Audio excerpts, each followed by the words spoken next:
વિદ્યાર્થી મિત્રો, ભારતમાં યુરોપિયનો અને અંગ્રેજી શાસનની સ્થાપના. પાઠ 1, ધોરણ 8, પ્રથમ સત્ર.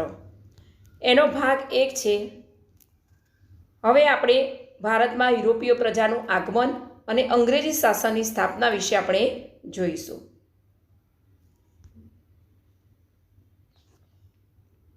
સદીઓથી ભારતમાં વિશ્વભરમાંથી પ્રજાતિઓ, વેપારીઓ, યાત્રીઓ આવતા રહ્યા છે. ભારત હંમેશા વિશ્વના આકર્ષણનું કેન્દ્ર રહ્યું છે. તેના કારણોમાં મુખ્યત્વે ભારતની આર્થિક સમૃદ્ધિ રહેલી છે.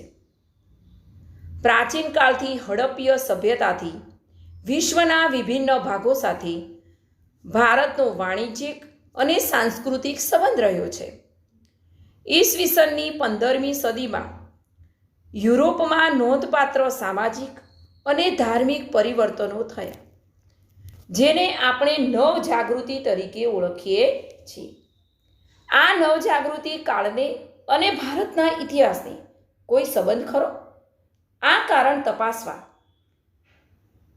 આપણે ભારતમાં 15મી સદીથી જ શા માટે યુરોપિયનો આવ્યા તે સમજવાનો પ્રયત્ન કરીશું. એટલે ભારતની અંદર વિશ્વભરમાંથી, એટલે કે જુદા જુદા દેશોમાંથી પ્રજાતિઓ, વેપારીઓ, એ પ્રજાતિઓ એટલે કે જુદી જુદી જાતિઓ, વેપારીઓ અને યાત્રીઓ આવે છે. હંમેશા આપણું જે ભારત છે વિશ્વનું, એટલે કે દરેક દેશનું આકર્ષણનું કેન્દ્ર રહ્યું છે.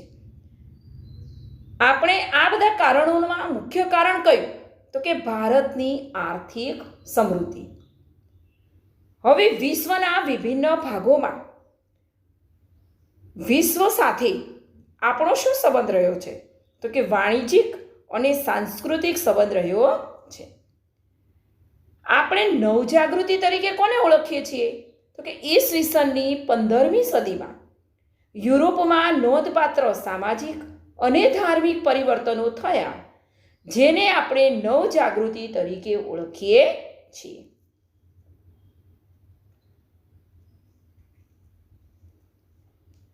હવે ભારતમાં યુરોપિયન પ્રજાઓના આગમન પાછળના કારણ, એમાં મુખ્ય કારણ કયું હતું? આ જે નકશો છે એની અંદર ભારતના જળમાર્ગ તરીકે, જળમાર્ગ થઈ અને પોર્ટુગીઝો કઈ રીતે આવ્યા, કયા કયા સ્થળેથી આવ્યા, એ આપણે અહીંયા દેખાય છે. બરાબર છે? એનો જૂનો જમીન માર્ગ પણ છે અને નવો જળમાર્ગની શોધ, એ પણ આ નકશાની અંદર આપેલું છે. તો ભારતમાં યુરોપિયન પ્રજાઓના આગમન પાછળના કારણો: ઈસવીસન 1453માં તુર્કોએ કોન્સ્ટેન્ટિનોપલ જીતી લીધું. ભારત અને યુરોપ વચ્ચેના વેપારના માધ્યમનું તે મુખ્ય મથક હતું. તુર્કોએ કોન્સ્ટેન્ટિનોપલ જીતી લેતા યુરોપમાં અને વિશ્વના પશ્ચિમના દેશોમાં ભારતનો માલ જતો બંધ થઈ ગયો. યુરોપવાસીઓને ભારતના મરી મસાલાની તાતી જરૂરિયાત રહેતી હતી, તે વસ્તુઓ મળતી બંધ થઈ ગઈ. ભારતમાંથી સુતરાઉ કાપડ, રેશમી કાપડ, મરી મસાલા, તેજાના, ગળી, સુરોખાર, ઇમારતી લાકડા, અફીણ બહુ જ મોટા પ્રમાણમાં યુરોપમાં નિકાસ થતા યુરોપની પ્રજા મહદઅંશે માંસાહારી હોય, માંસ સાચવવા ભારતીય મરી મસાલાની ખૂબ આવશ્યકતા હતી. વળી સુતરાઉ કાપડ પણ એટલું જ આવશ્યક હતું. પરિણામે યુરોપિયન પ્રજાએ જમીન માર્ગે થતો વેપાર બંધ થતા નવા જળમાર્ગો શોધીને ભારત સુધી પહોંચવાનો પ્રયત્ન કર્યો. હવે ભારતનો જે જમીન માર્ગ છે એ કેમ બંધ થયો? તો કે 1453માં તુર્કોએ કોન્સ્ટેન્ટિનોપલ જીતી લીધું. હવે તુર્કો ત્યાંથી એ રસ્તો બંધ કરી દીધો. એટલે ભારત અને યુરોપના વેપારનું માધ્યમ કયું મથક હતું? તો કોન્સ્ટેન્ટિનોપલ.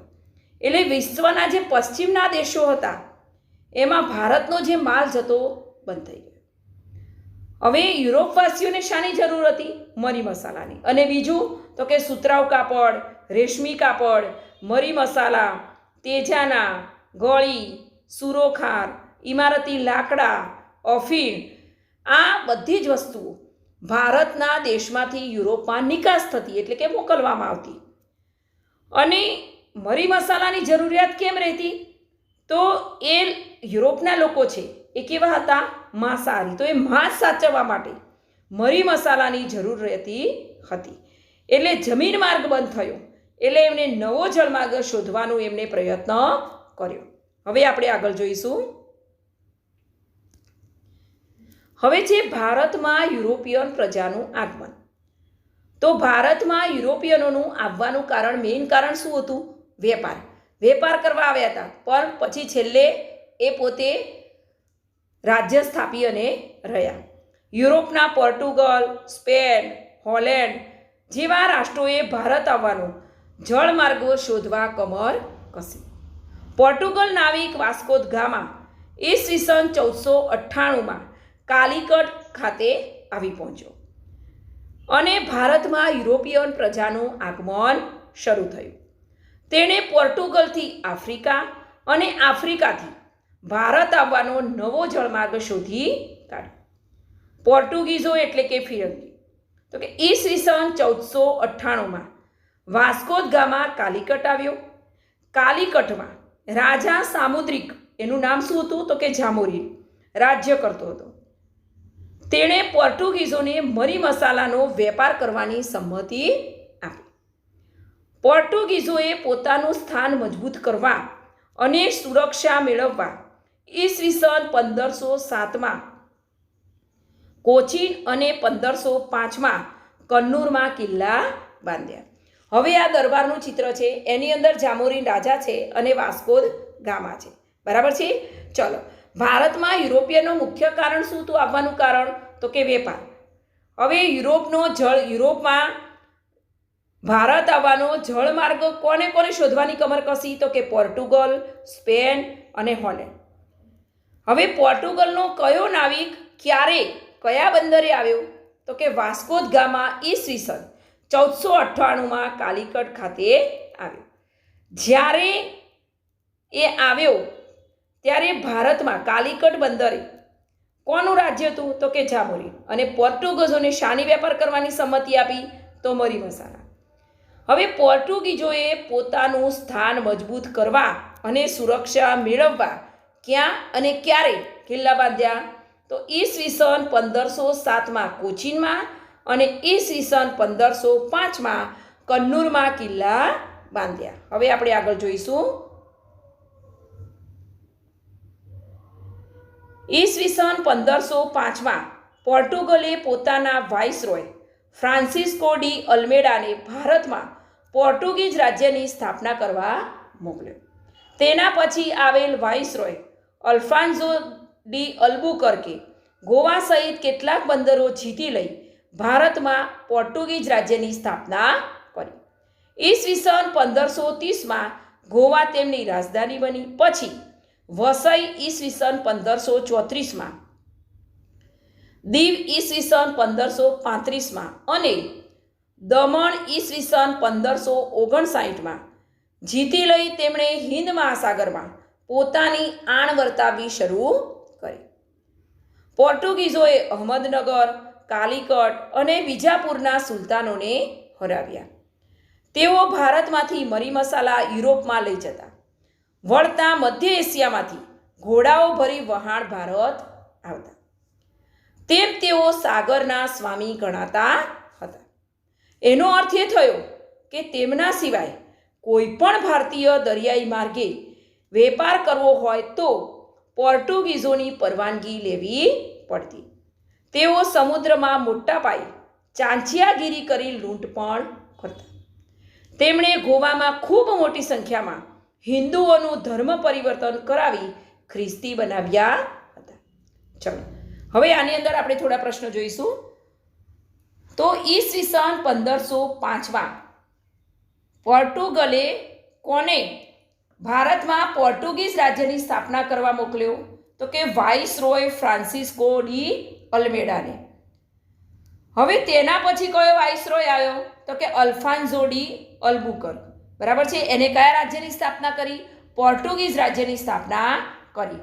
અને ગોવાને ગોવાને રાજધાની ક્યારે બનાવી? તો 1530.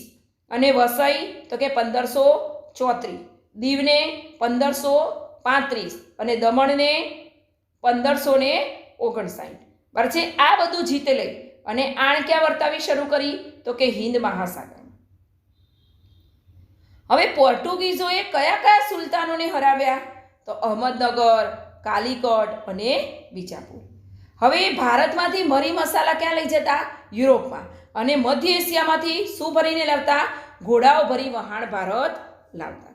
એટલે એમને શું કહેવામાં આવતા? તો કે સાગરના સ્વામી. એટલે એમને જો કોઈને તેમના સિવાય કોઈ પણ ભારતીય દરિયાઈ માર્ગે વેપાર કરવો હોય તો કોની પરવાનગી લેવી પડતી? પોર્ટુગીઝોની. અને એમને એક બીજું કયું કાર્ય કર્યું હતું? તો કે હિન્દુઓનું ધર્મ પરિવર્તન કરાવી અને ખ્રિસ્તી બનાવ્યા હતા. આ થઈ પોર્ટુગીઝોની. એટલે સૌથી પહેલાં ભારતમાં કઈ પ્રજા આવી? તો કે પોર્ટુગીઝો આવ્યા. બરાબર છે. હવે આગળ જોઈશું. હવે એના પછી આવી ડચ એટલે કે વલંદા. પોર્ટુગીઝોની જેમ જ હોલેન્ડના ડચ પણ વેપારમાંથી નફો મેળવવા ભારત તરફ આવવા આકર્ષિત થયા. સૌ પ્રથમ તેમણે શ્રીલંકા પર ઈસવીસન 1658ની આસપાસ આક્રમણો શરૂ કર્યા અને ત્યાંના મરી મસાલાનો વેપાર પોતાના હાથમાં લીધો. તેમણે બંગાળમાં ઈસવીસન 1632, મલબારના વિસ્તારમાં ઈસવીસન 1650માં પોતાનો વેપાર જમાવ્યો. તેમણે ગોલકોંડાના શાસક પાસેથી ફરમાન મેળવી મછલીપટ્ટનમ એટલે એનું અત્યારનું નામ કયું છે? મછલીપટ્ટનમ માં પોતાનું સ્થાન જમાવ્યું. યુરોપમાં ઈસવીસન 1650થી સમયાંતરે ઇંગ્લેન્ડ અને હોલેન્ડ એટલે કે ડચ વચ્ચે મોટા યુદ્ધો થયા. ત્યાં ડચો હાર્યા. તેને પરિણામે ભારતમાં તેમનો વેપારી એકાધિકાર નાબૂદ થયો. બરાબર છે. પોર્ટુગીઝો પછી કઈ પ્રજા આવી? તો કે ડચ. હવે સૌ પ્રથમ એને ક્યાં આક્રમણ કર્યું? તો કે શ્રીલંકા પર. અને ક્યારે? તો 1658ની આસપાસ. પછી એમને વેપાર બંગાળમાં ક્યારે જમાવ્યો? 1632. અને મલબાર વિસ્તારમાં તો કે 1650. બરાબર છે. હવે ગોલકોંડાના શાસક પાસેથી ફરમાન મેળવી તેમણે પોતાનું સ્થાન ક્યાં જમાવ્યું? તો કે મછલીપટ્ટમ એટલે કે મછલીપટ્ટમમાં. હવે યુરોપમાં કોની વચ્ચે યુદ્ધ થયા? તો કે ઇંગ્લેન્ડ અને હોલેન્ડ એટલે ડચ લોકો. હવે એમાં કોની હાર થઈ? ડચ લોકોની. એટલે ભારતમાં તેમના વેપારિક અધિકારી નાબૂદ થયો. હવે એના પછી આવે છે ડેનિશ પ્રજા. તો ડચ ઉપરાંત ડેનમાર્કની ડેનિશ પ્રજા પણ ભારતમાં આવી હતી. તેમણે બંગાળના શ્રીરામપુરમાં કોઠીની સ્થાપના કરી, પરંતુ તેઓ વેપારમાં આગળ વધી શક્યા નહીં. બરાબર છે. સૌથી પહેલાં કયું આવ્યું? તો કે પોર્ટુગીઝો, પછી ડચ અને પછી આવી ડેનિશ પ્રજા. પણ ડેનિશ પ્રજા ક્યાં કોઠી સ્થાપી? તો શ્રીરામપુરમાં. પણ એ વેપારમાં આગળ વધી શક્યા નહીં. હવે આપણે આગળ જોઈશું. હવે આવે છે અંગ્રેજો. આ જે ચિત્ર છે અંગ્રેજોની વહાણો અને એની કોઠીઓ. તો ઈસવીસન 1600માં ઇંગ્લેન્ડમાં ઈસ્ટ ઇન્ડિયા કંપનીની સ્થાપના કરવામાં આવી, જેનો હેતુ પૂર્વના રાષ્ટ્રો સાથે વેપાર કરવાનો હતો અને તેમાં એકાધિકાર સ્થાપવાનો હતો. ઈસવીસન 1613માં અંગ્રેજોએ જહાંગીર પાસેથી ફરમાન લઈ સુરત ખાતે પોતાની પ્રથમ કોઠી સ્થાપી. ટોમસ રોએ ઈસવીસન 1615માં જહાંગીર પાસેથી ભારતમાં વેપાર કરવાની પરવાનગી મેળવી. જુઓ, 1608માં હોકિન્સ આવ્યો હતો પણ એને પરવાનગી આપી હતી નહીં. પણ 1615માં કોણ આવ્યું? તો કે સર ટોમસ રો. અને એને કોના પાસેથી પરવાનગી મેળવી? તો જહાંગીર પાસેથી. હવે બાલાસોર ઈસવીસન 1633માં પણ તેમણે વેપારી કંપની શરૂ કરી અને ઈસવીસન 1651માં હુગલી નદીના કિનારે વેપારી કોઠીની સ્થાપના કરી. તેને ફેક્ટરી કહેવામાં આવતી. ફેક્ટરીમાં ગોદામ હતું, જેવા કંપનીના અધિકારીઓ બેસતા. નિકાસ કરવા માટેનો માલ સામાન અહીં રાખવામાં આવતો. પટણામાં કાસિમ બજારની વેપારી કોઠીઓ સ્થાપી, તેને ફોર્ટ સેન્ટ જ્યોર્જના નિયંત્રણમાં મૂકવામાં આવી. અંગ્રેજોને ઈસવીસન 1698માં સૂતનદી, કાલીઘાટ અને ગોવિંદપુરના નામના 3 ગામોની જમીનદારી મળી તેણે કિલ્લેબંધીવાળી નવી વસાહત ઊભી કરી, જેને ફોર્ટ વિલિયમ કહેવામાં આવતી, જે આજે કોલકાતા તરીકે ઓળખવામાં આવે છે. ચલો, ફ્રેન્ચ ઈસ્ટ ઇન્ડિયા અંગ્રેજોએ ઇંગ્લેન્ડમાં કઈ કંપનીની સ્થાપના કરી? 1600માં ઈસ્ટ ઇન્ડિયા કંપનીની. બરાબર છે. હવે એનો હેતુ શું હતો? તો કે વેપારો, રાષ્ટ્રો સાથે વેપાર કરવાનો હતો. હવે ઈસવીસન 1613માં જહાંગીર પાસેથી ફરમાન લઈ પ્રથમ કોઠી ક્યાં સ્થાપી? સુરતમાં. અને સર ટોમસોએ ક્યારે? તો કે 1615માં જહાંગીર પાસેથી વેપાર કરવાની પરવાનગી મેળવી. હવે બાલાસોરમાં ક્યારે વેપારી કંપની શરૂ કરી? તો કે 1633માં. અને 1651માં વેપારી કોઠીની સ્થાપના ક્યાં કરી? તો કે હુગલી નદીના કિનારે. એને શાના તરીકે ઓળખવામાં આવતી? તો કે ફેક્ટરી. ફેક્ટરીમાં શું હતું? તો કે ગોદામ. બરાબર છે. એમાં નિકાસ કરવાનો માલસામાન પણ હતો. હવે પટણામાં પણ કાસિમ બજારની વેપારી કોઠીઓ એને સ્થાપી. એ કોના નિયંત્રણમાં મૂકવામાં આવી? તો કે ફોર્ટ સેન્ટ જ્યોર્જના.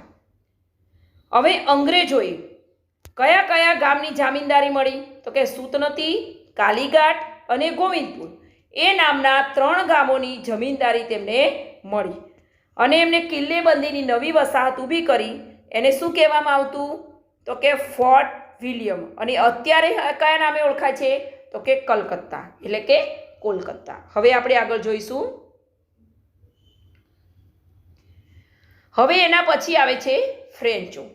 તો ઈસવીસન 1639માં ફ્રેન્કો માર્ટિન નામના ફ્રેન્ચ અધિકારીએ ચંદ્રગિરિના રાજા પાસેથી મદ્રાસ એટલે કે ચેન્નઈને પટ્ટે લઈ કોઠી સ્થાપી. ઈસવીસન 1654માં ફ્રેન્ચ ઈસ્ટ ઇન્ડિયા કંપની સ્થાપી. ઈસવીસન 1668માં કોને? ફ્રેન્ચોએ સુરતમાં તેમણે પ્રથમ કોઠી સ્થાપી. તેમનું મુખ્ય મથક મછલીપટ્ટનમ રહ્યું હતું. તેમણે ઈસવીસન 1673માં પાંડેચ એટલે કે પુડુચેરીની સ્થાપના કરી. યુરોપમાં ડચ અને ફ્રેન્ચ રાજ્યો વચ્ચે લડાતા યુદ્ધોની અસર ભારત પર પણ પડી. અંગ્રેજોએ ડચોને ફ્રેન્ચો વિરુદ્ધ સમર્થન આપતા ફ્રેન્ચો પાછા પડ્યા. તેમણે ઈસવીસન 1739માં કારીકલ પર અંકુશ સ્થાપી દક્ષિણમાં મોટા પાયે વેપારી પ્રવૃત્તિઓ શરૂ કરી. પરંતુ દક્ષિણમાં એકાધિકાર સ્થાપવાના મુદ્દે ફ્રેન્ચોને અંગ્રેજો સાથે કર્ણાટક વિગ્રહો થયા, જેમાં તેમની હાર થતાં ફ્રેન્ચો ઈસવીસન 1761માં પાંડેચેરી એટલે કે પુડુચેરીને બાદ કરતા ભારતમાંથી સત્તાવિહીન થયા. પાંડેચેરી એટલે કે પુડુચેરીમાં પણ તેઓને કિલ્લેબંધી કરવાની મનાઈ હતી.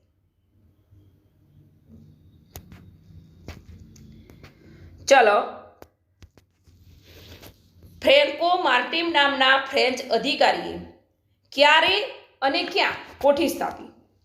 તો કે ઈસવીસન 1639માં ફ્રેન્કો માર્ટિન નામના ફ્રેન્ચ અધિકારીએ ચંદ્રગિરિના રાજા પાસેથી મદ્રાસ ચેન્નઈને પટ્ટેલે કોઠી સ્થાપી.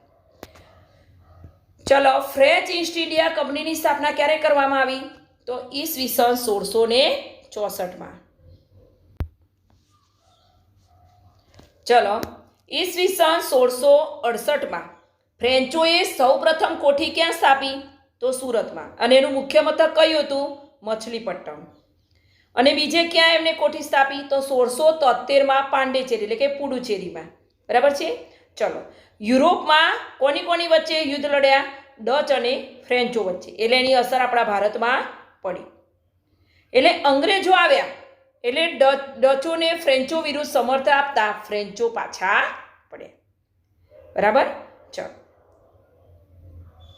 હવે આપણને પ્રશ્ન પૂછાય છે કે ભારતમાં સૌપ્રથમ કઈ યુરોપીય પ્રજા આવી? પોર્ટુગીઝ, પછી ડચ, પછી ડેનિશ, પછી અંગ્રેજો અને એના પછી તો ફ્રેન્ચો. તો સૌથી પહેલી પોર્ટુગીઝ અને સૌથી છેલ્લી ફ્રેન્ચો. બરાબર છે. હવે આપણે આગળ જોઈશું.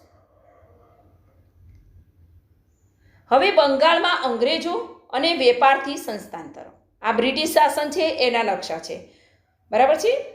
ચલો, અંગ્રેજોએ બંગાળમાં પોતાની પ્રથમ કોઠી ઈસવીસન 1651માં સ્થાપી. ઈસવીસન 1717માં સમ્રાટ ફર્રુખસિયરે તેમને બંગાળ, બિહાર અને ઓડિશાના મુક્ત વેપાર કરવાની મંજૂરી આપી અને કલકત્તામાં આસપાસના અન્ય ક્ષેત્રો પણ ભાડે લેવા અનુમતિ આપી. ઈસવીસન 1740 પછી અંગ્રેજોએ પોતાની કોઠી ફોર્ટ વિલિયમને કિલ્લેબંધી કરતા બંગાળના નવાબ સિરાજ ઉદ દૌલા સાથે તેમના સંબંધો કટુતાપૂર્ણ બન્યા. સિરાજ ઉદ દૌલાએ 15 જૂન 1756ના રોજ ફોર્ટ વિલિયમ પર આક્રમણ કરી અંગ્રેજોને હરાવ્યા. બરાબર છે. ચલો, અંગ્રેજોએ બંગાળમાં પોતાની સૌપ્રથમ કોઠી ક્યારે સ્થાપી? તો 1651. હવે ઈસવીસન 1717માં કયા સમ્રાટે ક્યાં મુક્ત વેપાર કરવાની મંજૂરી આપી અંગ્રેજોને? તો ફર્રુખસિયરે બંગાળ, બિહાર અને ઓડિશામાં અને કલકત્તાની આજુબાજુ ભાડે લેવાની પણ અનુમતિ આપી. બરાબર છે. હવે આના કારણે કિલ્લેબંધી કરી 1740 પછી અંગ્રેજોએ પોતાની કોઠી એટલે કે ફોર્ટ વિલિયમ કિલ્લેબંધી કરી. એટલે બંગાળનો નવાબ કોણ હતો? સિરાજ ઉદ દૌલા. એની સાથે એમને કટુતાભર્યા સંબંધો બન્યા અને સિરાજ ઉદ દૌલાએ 15 જૂન 1756માં ફોર્ટ વિલિયમ પર આક્રમણ કરી અંગ્રેજોને હરાવ્યા. ક્યારે? 1756માં. કયા રાજાએ? સિરાજ ઉદ દૌલાએ. ક્યાંનો નવાબ હતો? તો કે બંગાળનો. બરાબર છે. હવે આપણે આગળ જોઈશું. હવે આ સિરાજ ઉદ દૌલા છે, તો સિરાજ ઉદ દૌલા અને અંગ્રેજો એની વચ્ચે પ્લાસીનું યુદ્ધ થયું. તો ક્યારે? તો 1757માં. બરાબર છે. તો કલકત્તા એટલે કે કોલકાતામાં અંગ્રેજોની હારના સમાચાર મદ્રાસ ચેન્નઈ પહોંચ્યા. અંગ્રેજોને બહુ ઝડપથી ક્લાઇવના નેતૃત્વ નીચે એક સેનાને કલકત્તા એટલે કે કોલકાતા મોકલી. નવાબના વિશ્વાસુ માણેકચંદે લાંચ લઈને કલકત્તા એટલે કે કોલકાતા અંગ્રેજોને સોંપી દીધું. 1756માં સિરાજ ઉદ દૌલાએ જ્યારે અંગ્રેજોને હરાવ્યા ત્યારે એને અંગ્રેજોની હારના સમાચાર મદ્રાસ એટલે કે ચેન્નઈ પહોંચ્યા. એટલે એમણે ઝડપથી ક્લાઇવના નેતૃત્વ નીચે એક સેના એને ક્યાં મોકલી? કલકત્તા. તો અંગ્રેજોએ કૂટનીતિનો આશરો લીધો અને જેમાં લાંચ મુખ્ય હતી. તેણે નવાબના મુખ્ય સેનાપતિ એટલે કે સિરાજ ઉદ દૌલાનો જે મુખ્ય સેનાપતિ મિર્જાફર હતો એને નવાબ બનાવવાનું વચન આપી તેનો ટેકો મેળવ્યો. એને એવું કહ્યું કે તને જો સિરાજ ઉદ દૌલાની હાર થશે તો એની જગ્યાએ તને નવાબ બનાવવામાં આવશે એવી લાંચ આપી. સાથે સાથે બંગાળના મોટા શાહુકારો એટલે કોણ? તો કે જગત શેઠ, રાય દુર્લભ અને અમીચંદને પણ પોતાની તરફેણમાં કરી લીધા. માર્ચ 1757માં ફ્રેન્ચ વસાહત પર અંગ્રેજોએ આક્રમણ કરી નવાબના સાર્વભૌમત્વને પડકાર્યું. 23 જૂન 1757ના રોજ ક્લાઇવના નેતૃત્વ હેઠળ અંગ્રેજ સેના અને નવાબની સેના વચ્ચે મુર્શિદાબાદ પાસે આવેલ પ્લાસી નામના સ્થળે યુદ્ધ થયું. બરાબર છે. ચલો, હવે અંગ્રેજોએ કોને નવાબ બનવાનું વચન આપ્યું? તો કે મિર્જાફર. એ કોનો સેનાપતિ હતો? તો સિરાજ ઉદ દૌલાનો. અને અંગ્રેજોએ બંગાળના મોટા સાહુકારો, તો કયા સાહુકારોને પોતાની તરફેણ લીધા? તો જગત શેઠ, રાય દુર્લભ અને અમીચંદ. હવે પ્લાસીનું યુદ્ધ ક્યાં, ક્યારે અને કોની વચ્ચે થયું? તો 23 જૂન 1757ના રોજ ક્લાઇવ અને નવાબ એટલે કે સિરાજ ઉદ દૌલા અને મુર્શિદાબાદ પાસે પ્લાસી નામના સ્થળે યુદ્ધ થયું. એટલે એને પ્લાસીનું યુદ્ધ કહેવામાં આવે છે. હવે આપણે આગળ જોઈશું. નવાબના સેનાપતિઓએ અંગ્રેજોનો મુકાબલો કર્યો, પરંતુ મિર્જાફરના વિશ્વાસઘાતને કારણે નવાબની સેના હારી ગઈ. મિર્જાફરને નવાબ બનાવવામાં આવ્યો અને સિરાજ ઉદ દૌલાને પકડી તેની હત્યા કરવામાં આવી. અંગ્રેજોને નવાબે 24 પરગણા વિસ્તારની જાગીર આપી અને જકાત વગર વેપાર કરવાની છૂટ આપી.